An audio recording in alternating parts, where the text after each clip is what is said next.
Hi. Oh, we're blinking in and out. Oh, Oh, are there we you go. back? All right. How you doing, Rich? I'm doing all right. How are you doing? I'm doing good. Um, all right, so let's jump into it. What are you currently working on Well, let's that you see. can talk about? Right, that helps. uh, well, we're working on wrapping up the first 12 issue arc of Stabbity Bunny. We have another issue of Ever After coming out soon. Working on the last issue of the 6 issue arc of Shadowplay. And so there'll be a second volume collecting Stabbity Bunny 7 through 12, a volume collecting Shadowplay 1 through 6, and also Ever After. Once I think we get to 4 or 5 issues, we'll collect that. That'll be that first little arc, and then Ever After I think will be um, more one issue uh, ventures into other realms at that point. All right, does your books come out once a month or weekly or? Yeah, I mean, no, weekly. Only gods can do that. But no, Right. I mean, we shoot for once a month. But some of the books, like Ever After, is more of it's never meant to be a monthly book. It's more of a quarterly book, or when we get to the next chapter, kind of thing. Brian Kincaid has been working on that, and he's blowing up. So we got lots of his work is hard to it's hard to find time in his schedule, but we're doing it when we can do when we both have time to work on another issue. All right. Well, yeah, you kind of told us what other books you're working on. Tell us what gave you the inspiration for Stabbity Bunny. Well, the original story was going to be a lot different, and Stabbity Bunny was going to be a plush animal that would show up to different people, kids or elderly people, or somebody in some sort of a distress situation, and it just oh, it just got to Hi where there. it Good, was that's gonna. a special That's guest. Gracie. That's Gracie. Yeah, she wanted to talk, but it just got to where that would just be very predictable. So instead, it became a story um, more about the family. Kind of their place in the world's destiny. Stabby Bunny is a very important part of all that, but in a way, he's just more like a family talisman um, because Stabby Bunny cannot move, talk, pick up a knife. He's incapable of movement whatsoever. All Um, right. but on Ever After, for people who wanted a lot more stabbing with their Stabbity Bunny, it's kind of like an Elseworlds of my own series because in that one he falls through a portal in the first issue into Fairyland and he changes, and there's a page where he, physically changes, gets the ability to move, etc. He still doesn't talk, but he does show up, have the ability to move, and all the Warner Brother esque kind of, you've got whatever you need right behind your back kind of thing. You Ah. know, the knives, etc. That he does use. I mean, spoiler alert. Um, though he had it coming, he does decapitate a unicorn by page 4 of the first issue, Right. and but the unicorn was obnoxious and was getting in between him and trying to rescue Grace. So, um, we're okay with that.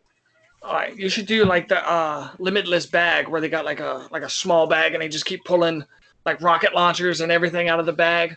Oh yeah, yeah. We don't even bother with that. He just has it. So just like I mean, all those people, from the Bugs Bunny cartoons or whatever, they suddenly have a huge mallet or something that make Harley Quinn jealous or that sort of thing. So it's just whatever you need is kind of right there. Uh, Although we do even talk about briefly in the first issue, it's like, whoa, where did that come from? And then we just quit. So um, it's meant to be kind of like what if Looney Tunes was set in the Kill Bill universe. All right. How many variant covers would you say you have for Stabbity? It's really hard to say. I know there were 26 total covers for issues 1 through 6 um, when we did the trade paperback because we collected them all. And of course, the 26 does include the the first, well, it includes these 6 covers that were done, for the series to begin with. And then So I'm not sure. We've done a few since then because when I was, trying to catch up and had health issues and all that, the we just did it like most of last year's production was just um, copies of issue 1 with some new covers and things, and we definitely don't want to give the impression that it's a homage cover series with one issue. It's not that at all. It's giving us time to get some issues in the can. We need to be sure that when he started coming out again, which as the poster shows back there, the bunny is back. Yep. Which once it comes back, then the next few issues are monthly. There's going to be a little bit of a break because 12 is a really huge issue and wraps up a lot of things, and we're working on that right now. But issue 9 came out in, I guess, the first week of February. It's meant for January, but the way you can have it printed, but then you've got to go, it's got to get to Diamond, and then Diamond has to sort it out and ship it to the retailer, and you never have an exact amount of time that's going to take. It's usually 2 to 3 weeks, but sometimes it's shorter, sometimes it's longer. But the next issue 10 will be out in just a few weeks, and then 11 about a month after that, and then like I said, 12 will be a couple of months, but then 12 will be out and it'll wrap up that first arc. All right, and if people could just ask at their local comic book store to get Stabbity ordered for them, right? Oh yeah. If your store can order Spider-Man or Superman, then your store can order any of Scout's awesome comics. I mean, we've got a lot of stuff coming up. We've already had issue of Got Ghost out there. Adventures of Byron is on its way. You met Chris Hamer. And then, White Ash just came out recently. We've got Electric Black. I mean, I can't even, apologies to everybody for all the titles I didn't mention, but we just got so much great stuff. That was just the stuff that was on the top of my head there. But, your stores can order any of that. And nice thing that you can tell your store as well is that, some stores, they have a problem with, they have to be really careful with what they order. They have to make their decisions because there's literally thousands of indie comics out there. But they can also order a lot of our titles are already collected in graphic novel form. And some stores are really cool with that because, it kind of goes into their library and it goes in. It's not like after a month it suddenly has to become a back issue or something. Right. All right. Yeah, and Shit Show, just to mention one of the comic books, we're interviewing Adam next week. He was listing off comic books. Oh. Right. Uh-huh. Yep. Let's see. Yeah, what's the future? We kind of touched on it a little bit, but could you elaborate a little bit more about the future plans of Stabbity without giving away too much for us? Sure. Yeah. Well, the next arc of Stabbity, it takes a time jump, and Grace is no longer 7 years old. We rejoin her and what's going on in her life when she's 15 years old. So there's been some time in between. Obviously, things happened, but not necessarily things that we're going to cover that were critical to the storyline. And also, that puts her in the same age range as the kids from Shadowplay, and they'll be teaming up. There's some mutual problems that there's some things they have in common that they don't realize yet. And Grace has met one of them, but when they all meet, then she and Stabbity and the Shadowplay kids will have a mini series of their own. Oh, nice. Yeah, I like that book, Shadowplay. I reviewed it some time back. It was really good. I got to get issue 2. Clara Meath is the artist on that. She's doing a great job. And just not to overlook, because it's been years that Dwayne and I have been working together, but Dwayne Biddix is a super awesome artist and creator, and he's been doing the visual design and the artwork for Stabbity from day one. And Liesl Buenaventura is our super awesome colorist, and James Reed has ended up lettering pretty much every series I've done, just like Liesl has colored almost every series I've done. Oh, wow. And is all the Scout comic books set in like one universe, or is there? No, no, they're not. But okay. Like we know with Crisis or whatever, they don't in the vast continuity of everything that is, it doesn't mean that they're all going to always be separate either. But all the series that I'm writing, with the exception of Stabbity Ever After, because that's clearly a totally divergent reality. But Shadowplay, Stabbity Bunny, a book that'll come out, I'm not sure, maybe next year or maybe a little bit down the road. The Storm Pirates, and also that is another of my books that Scout's going to be publishing, and that's all of those are all in the same universe. In fact, Storm Pirates, the kids are even just a little bit older. They've already graduated high school, and eventually the 3 kids from that, the 2 from Shadowplay, Grace, and the Bunny will all be in a kind of a very large series together, kind of a what do they call them now? Not mini series, but a maxi series, I guess. All right. How long have you been a writer? Well, I mean, I guess it has 2 answers. I mean, I've been writing I've been writing treatments of comic books and things as long as I can remember. And then I've been putting a lot of the series ideas and things, I just kind of, develop those and put them away. But as far as officially writing comic books that went through the rest of the process and got the artwork and lettering and coloring and everything, then probably about 6 years. All right. So, what was your first project that you wrote? Well, Stabbity Bunny is the first one. And I'm glad that was, what we started out with. I did a couple of other ones as well, but ultimately, people are always asking about the Bunny, so I'll, go back and do more issues of that. And then, of course, that's the one that Scout picked up, and that's the one that's best known. Yeah, Stabbity's a hell of a book. If you haven't picked it up, pick it up. I'm going to leave a link down in the description to Scout's website. They can get it at Scout's website, right? Oh, absolutely. Yeah, we've right. got it's a trade paperback of issues 1 through 6, and then Scout also has the individual 7, 8, 9 right now. Of course, if you're a trade paperback person or a collection kind of a graphic novel type, if that's what you prefer, then later in the year there'll be a second volume that'll collect 7 through 12. All right. Do you only write comics? No. Some of them. I mean, I've done writing before for like putting together sales rally kind of things. I've written songs. I've written content that went into lookbooks for movie pitches for other, non-comic book related fiction. And then, of course, just and sometimes a little bit of technical writing as well.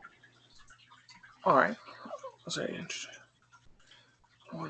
What advice would you give to an upcoming writer? Well, I think the most important thing to do is to complete something. It's to take an idea from beginning to end. Don't worry about it being perfect, but get something complete so that you've got something that you can look back on, you can compare your future work to, and just get that sense of accomplishment of taking something from the beginning to the end. Even if it's a short story, even if it's a 5-page mini comic, just complete things, and then you've got something for your portfolio to compare your growth, compare your previous work to. Okay. Wow.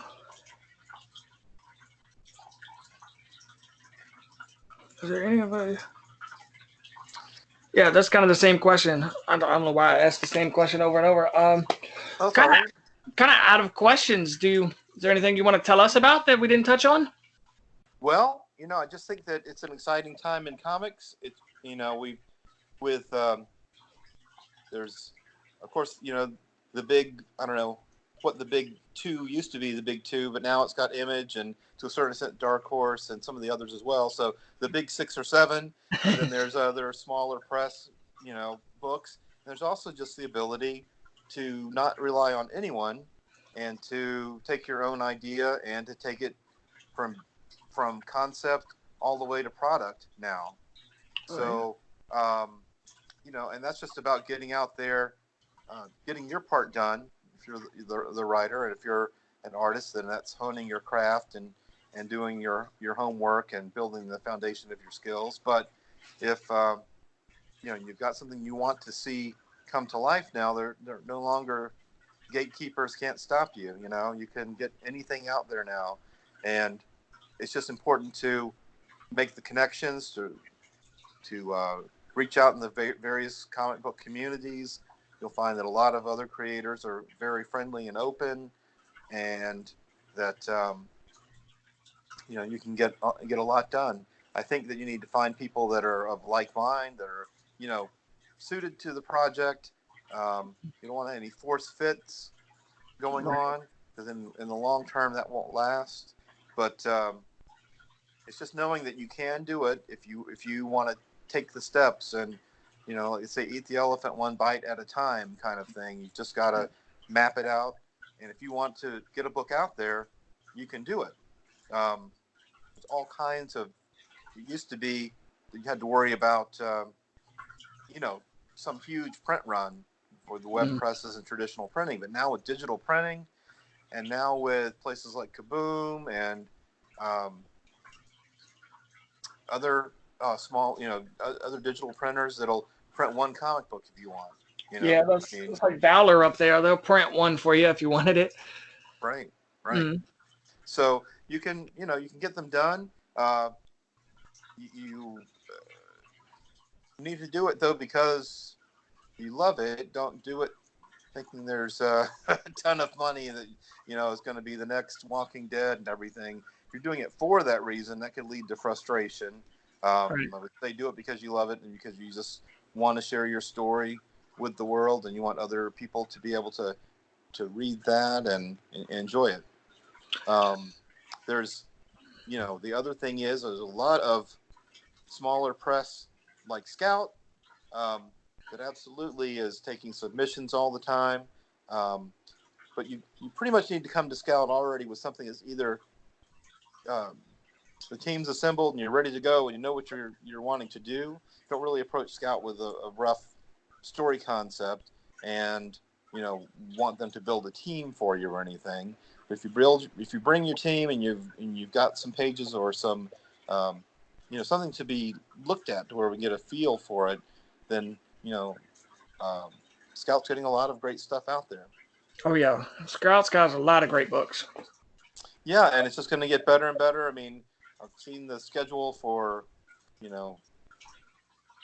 maybe years to come kind of thing, and there's a lot slated, a lot of really great books and some books from in some cases people that but you maybe don't know them for comic books kind of thing. So there's a lot happening, and I think of course I can't help but think Scout's doing it the best right now as far as up and coming smaller publisher. But there's a lot of great publishers out there, and there's a big variety of what's offered. It's really about finding your audience and letting them know that you've because no one's gonna if you're a writer, you're trying to create a comic book, it's probably not going to be you're not going to be shopping at Publix or wherever you shop, and someone's not going to come up to you and go, hey, do you have a comic book? You got to get the word out, and you got to put it out there yourself. So social media is a big thing. Of course, everything is totally evolved. Nothing against print media at all, and sorry, newspapers and things, but a lot of people just get their stuff from online now. Everything, they carry everything just with them, whether it be their phone or their laptop. And if you can get some effective social media campaigns going, then you can get word out. All right. And just one quick question before we do our shout outs and I let you go. Who would you like to write for? Is there any character you would like to write for? There are a few, and Right. A number of them that were on my list. DC has recently been taken care of as far as Legion of Superheroes, Metal Men, a few other ones, have recently just come out. They've been, some great new series have just come out. But that's not, there's most of the universes that are, especially the DC, Image, Marvel, they've got so many great characters and there's so many stories that could be told. That I think it would just kind of take turning your attention to one of those and seeing, do I have a story I could tell that would be interesting and not just, something that would honor the tradition of the book that's happened before, but something else that's got a new direction or a new take on it. I think that's important. All right. We don't want to see Spider-Man swinging around every issue, fighting the Green Goblin and Doc Ock, etc. And right. Marvel's not doing that. I'm just saying, though, there was a time, I think, where we kind of got things kind of settled in, and it was a lot of great storytelling, but safe sometimes. And I think that right now we've got a lot going on. I think that things can always be better, and I think that one thing I heard a while back, and it's at a panel, and it was absolutely true. A lot of the books that come out now, I don't want to list anybody like I'm saying, oh, it's a copy. It's not a copy, but you can tell if you have a fantastic Batman story and you can't work for DC, you can tell that story with a Batman-like character. Not saying that it's, not saying it's derivative at all. You've got your own story. It's a different take.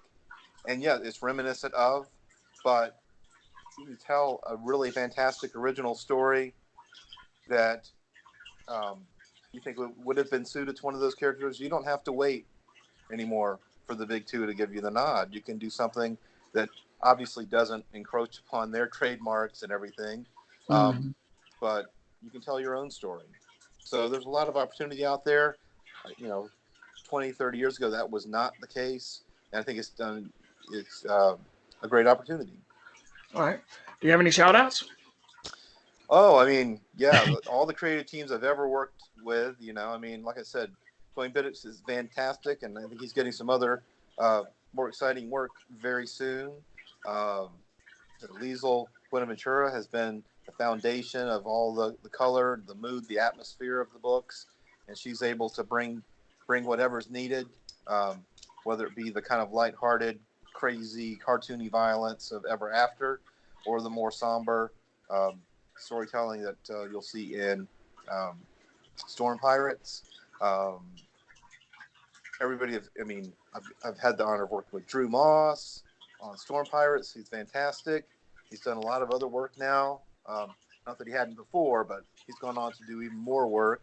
The whole Scout team, I have to say that James Hake, James Pruitt, I would say, just to have another James Reed, my letterer, are all fantastic people. Brendan Deneen, Tennessee, Tennessee Williams, I believe. Sorry, Tennessee. For some reason, I always think of Tennessee Tuxedo now. But there's just a lot of great people. I've been blessed to work with them and had a lot of support. And and all the great creators that are coming up. I mean, Scout's got a lot coming, so stay tuned. All right. All right. Thank you, Richard. Thank you. And, keep up the good work, Cody, and we'll keep watching. All right. Thank you. Thank you. Bye. Bye-bye. I don't even know where you turn it off here, so we're just going to fade out.